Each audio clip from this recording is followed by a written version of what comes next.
ce séminaire est d'une part un moyen de sensibiliser les parties prenantes, c'est-à-dire les banques, les PME elles-mêmes, qui présentent des difficultés de formalisation, difficultés d'encadrement, difficultés d'accès au crédit.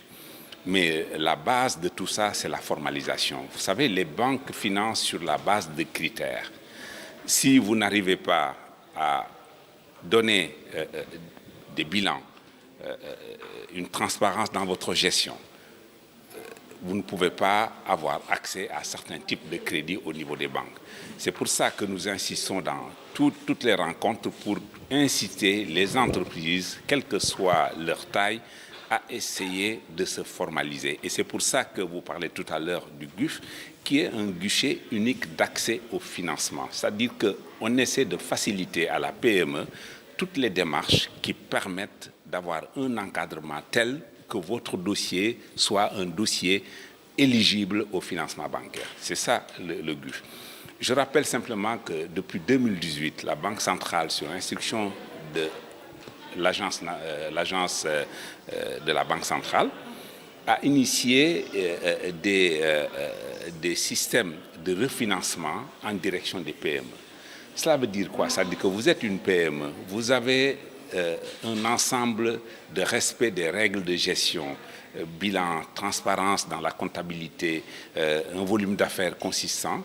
Si vous êtes éligible à ce système d'accompagnement des PME, la banque qui vous donne de l'argent se refinance auprès de la Banque centrale à hauteur de 90% de l'argent que vous avez donné.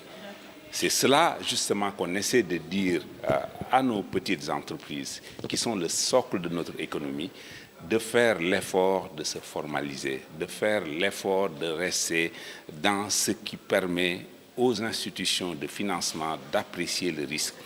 Les banques, ce sont des entreprises comme toutes les entreprises. Elles prennent de l'argent de la main gauche qu'elles redistribuent de la main droite. Et c'est de l'intermédiation bancaire et c'est entre les différences de taux de ce qu'ils prennent qui sont la collecte et les réemplois qu'ils font leur profit. Donc c'est de l'argent, c'est votre argent, mon argent, celui d'autre que la banque prend pour prêter. Donc elle est obligée de gérer un système de risque. D'autant plus que le contrôle de la Banque centrale est un contrôle assez strict à ce qu'on appelle les ratios prudentiels. C'est-à-dire que vous ne pouvez pas faire n'importe quoi dans le système bancaire. Donc voilà en gros l'objectif que nous visons dans ce type de séminaire qui permettra aux uns et aux autres, c'est-à-dire à toutes les parties prenantes, d'échanger sur un mécanisme de financement de la PME. Nous sommes dans un écosystème sous-régional. Nous avons moins de 10% du financement des PME globales par rapport au financement global des entreprises. C'est très peu. Dans la sous-région, la moyenne est de 14%. Et certains pays comme Abidjan sont à 20%. Donc ce n'est pas exagéré de dire, mais essayons au moins de viser ceux qui sont en haut. Et tout à l'heure, j'ai discuté avec une dame qui vient d'Abidjan.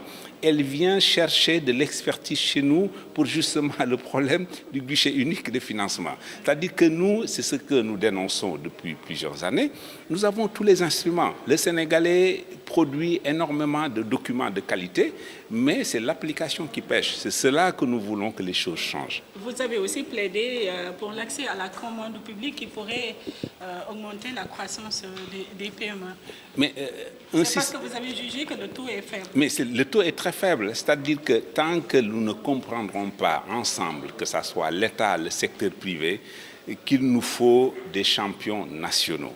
C'est-à-dire que de grandes entreprises qui puissent sous-traiter une partie de leur travail à la petite PME. C'est ça ce qu'on peut appeler les chaînes de valeur des écosystèmes. Maintenant, si on n'arrive pas à avoir ce noyau-là et que les grands travaux, quand vous prenez de grands travaux comme je donne un exemple, le TER et autres, c'est vrai que le Sénégalais lui-même ne peut pas le faire, mais il y a dans la co-traitance un ensemble de facteurs qui permettent à de grandes entreprises de pouvoir prendre et de sous-traiter. C'est pour ça que nous avons souscrit à l'idée de dire qu'il faut abandonner cette sous-traitance-là avec ces entreprises-là pour dire nous voulons de la co-traitance. C'est-à-dire que l'étranger qui vient chez nous doit pouvoir s'associer avec un Sénégalais pour qu'une partie des profits reste dans le pays. Si nous ne pouvons pas gagner de l'argent dans notre pays, nous ne pourrons jamais avoir suffisamment de volume d'argent pour réinvestir et permettre à nos jeunes de trouver du travail. Des concertations justement sur le financement sont prévues le samedi. Qu'est-ce qu'il faut s'attendre comme conclusion? Mais déjà des choses concrètes, qu'on arrête de faire du verbiage, de parler pour parler. On veut des actions concrètes d'accompagnement de la PME au niveau du financement. Qu'est-ce qu'on peut faire pour atteindre 1000 milliards de financement des petites et moyennes entreprises, 2000 ou 3000 milliards? C'est cela le problème. Donc c'est une problématique globale qui doit interpeller l'État. Donc il faut que le samedi qu'on puisse arriver à des conclusions.